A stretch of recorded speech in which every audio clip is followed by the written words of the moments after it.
Donc là, on est sur une problématique d'eau potable. On doit raccorder 2 réseaux d'eau potable qui ont été faits là il y a quelques mois. Donc on avait une première partie ici qui s'est arrêtée. On a fait une deuxième partie de l'autre côté.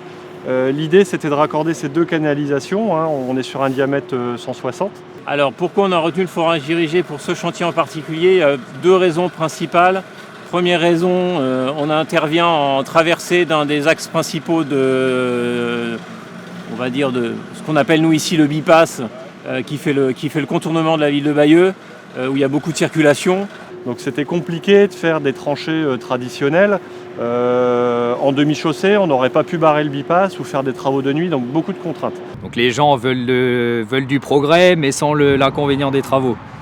Donc le côté sans tranchée, on va dire qu'on élimine déjà une partie assez inconvéniente pour les citadins ou pour les usagers de la route, on va dire.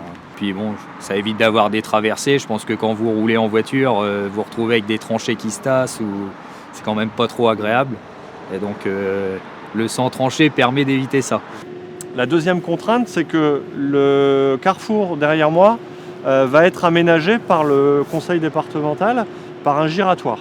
Et l'idée pour le maître d'ouvrage, c'était de positionner la conduite à profondeur suffisante pour que lors des terrassements, il n'y ait pas de souci. Donc cette conduite d'eau devait aussi être suffisamment profonde pour éviter qu'elle soit endommagée lors des prochains travaux de terrassement sur le giratoire. Donc c'est vraiment la deuxième contrainte.